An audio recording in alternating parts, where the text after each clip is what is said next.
The question: define fossils. Explain importance of fossils as proof of study of evolution. बघा question काय बघा. Define fossils, जीवाश्म याची definition सांगायची. अजून एक सांगितले बघा, explain important of fossils as a proof of evolution. हाच एक क्वेश्चन, दोन क्वेश्चन एक्सरसाइज मध्ये एकाच, ज्याचं आन्सर एकच येणार आहे. क्वेश्चन अजून एक आहे बघा, study of fossils is an important aspect of study of evolution. थोडक्यात क्वेश्चन काय विचारले तुम्हाला, study of fossils is very important for the evolution. At first you must know what is mean by fossils. आपल्याला पहिल्यांदा हे माहिती पाहिजे fossils म्हणजे नेमकं काय. बघा काय झालं माहितीये का, फार पूर्वी काही नॅचरल कॅलॅमिटीज घडून आल्या. नॅचरल कॅलॅमिटीज म्हणजे काही नैसर्गिक दुर्घटना घडल्या, भूकंप झाला, पूर आला, अशा काही नॅचरल कॅलॅमिटीजचा इफेक्ट होऊन काय झालं, जे हयात असणारे जे सर्व प्राणी होते हे जमिनीमध्ये गाडले गेले. The plants, the animals, the organism were buried inside the earth. बघा हे जमिनीमध्ये गाडले गेल्यानंतर त्याच्यावर जमिनीचा किंवा मातीचा थर जमा झाला. त्यामध्ये जमिनीच्या आतमध्ये असणारा जो लावा रस आहे त्याचा याच्यावर इफेक्ट, त्याच्यावर वेट पडला. आणि असं होऊन होऊन नंतरच्या काळामध्ये जेव्हा जमीन खोदली गेली तेव्हा प्राण्यांचे, वनस्पतींचे काही अवशेष जे खाली सापडले गेले त्यालाच आपण म्हणतो फॉसिल्स. जसं बघा काही ठिकाणी जमीन खोदल्यानंतर की आपल्याला काही प्राण्यांचे, वनस्पतींचे जे अवशेष सापडणार, we get some remnants or impression of the plants or animals, they are called fossils. कळतं फॉसिल्सचा अर्थ काय होतो, जमिनीच्या आतमध्ये प्राणी, वनस्पती यांचे जे अवशेष सापडतात यालाच म्हणायचं फॉसिल्स. मग याच फॉसिल्सचा वापर होऊन जे आपण पेट्रोलियम पाहतोय, कोळसा, दगडी कोळसा वगैरे पाहतोय, हे सर्व फॉसिल्सचेच पार्ट आहे. मग मला सांगा याचा स्टडी इव्होल्युशन साठी काय उपयोग होत असेल. जसं आपण म्हणतो बघा की पहिल्यांदा कुठले प्राणी निर्माण झाले, ज्याला पाठीचा कणा असणारे, ज्याला व्हर्टिब्रेट्स आपण ज्याला म्हणतो, हे नंतर निर्माण झाले. इनव्हर्टिब्रेट्स, ज्यांना पाठीचा कणा नव्हता ते पहिले निर्माण झाले. कसं कळतं हे, तर काय झालं, जेव्हा जमीन खोदली गेली तेव्हा जमिनीत सर्वात खाली ज्यांचे अवशेष, रिमेनंट सापडले ते खरं म्हणजे फार पूर्वीच्या काळी होते. आणि ज्या वरच्या लेअरमध्ये ज्यांचे अवशेष सापडले की नाही ते मॉडर्न एज मध्ये होते. मग खरंच नेमकं फॉसिल्सची डेफिनेशन काय बघूया. Listen carefully. Fossils offer palaeontological evidences for the evolutionary process. सांगितलं बघा, fossils offer paleontological evidences for the evolutionary process.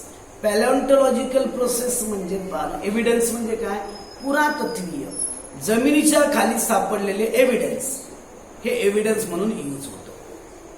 Due to, second point बघा, due to some natural calamities the organisms got buried during the accident time. What happen, see, due to some natural calamities the organism get buried during the accident time. accident time म्हणजे ते सांगितलं, पूर आला, भूकंप झाला, earthquake झाला. मग ह्या ज्या नॅचरल कॅलॅमिटीज होत्या त्यामुळे animals, plants, they get buried inside the earth. Third point, the impression and remnant of such organism remain preserved underground. बघा पुन्हा एकदा का, the impression and the remnants म्हणजे अवशेष of such organism remain preserved underground. Preserved म्हणजे जतून, जपले गेले आतमध्ये, जमिनीच्या आतमध्ये खाली त्यांची जपणूक झाली. ओके.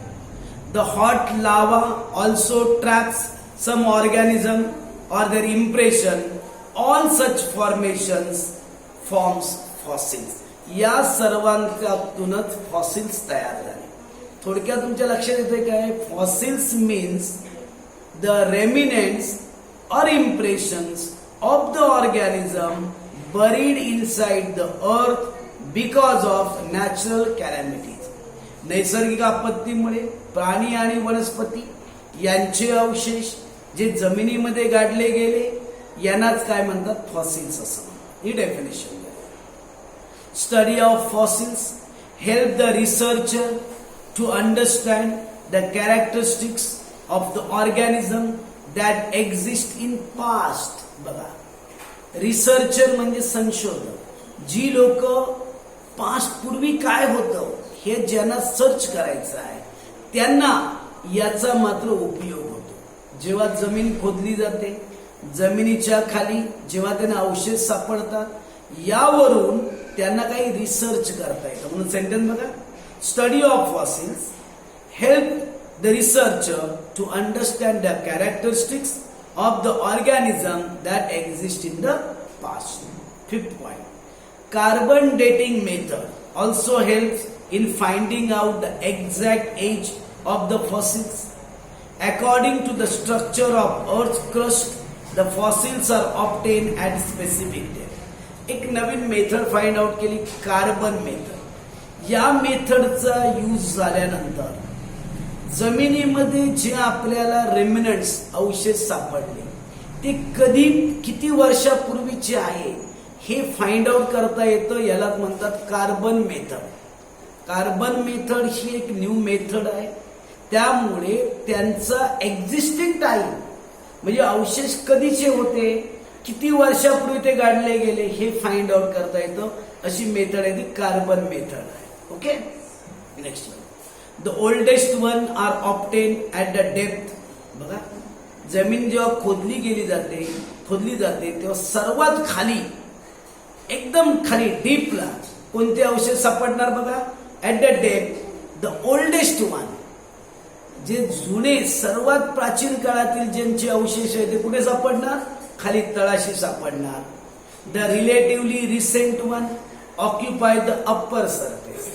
मात्र वरचा जो पार्ट आहे ते मात्र मॉडर्न जे अॅनिमल्स, प्लांट आहेत त्यांचे रेमिनंट वरच्या पार्टमध्ये आहे. Thus fossils of invertebrates were seen in a very old Palaeozoic era.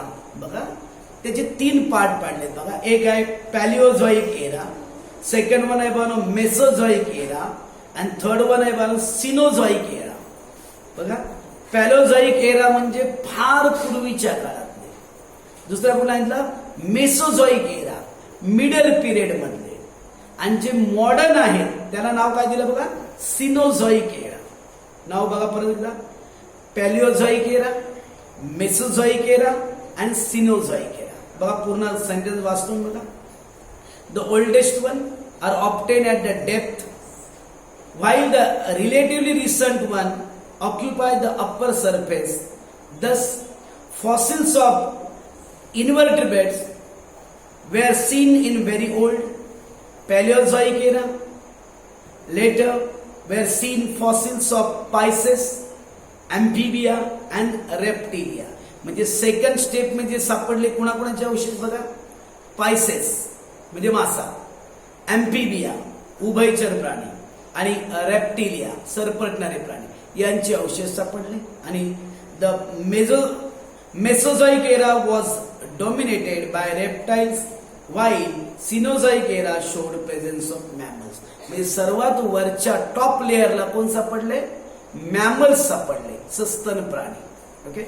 Last one, in this way study of fossils unfold the evolutionary secret.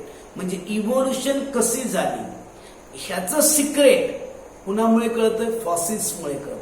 कारण जमिनीच्या आतमध्ये कोणकोणते अवशेष सापडतात यानुसार आपल्याला कळतं की प्राणी नक्की कोणत्या पिरियड मध्ये होते, पॅलेझॉइक एरामध्ये कोण होते, मेसोझॉइक एरामध्ये कोणते होते आणि सिनोझॉइक एरा म्हणजे एकदम लेटेस्ट मॉडर्न ज्याला आपण म्हणतो हे आपल्याला कोणावरून कळतं, फॉसिल्स कळतं. ओके.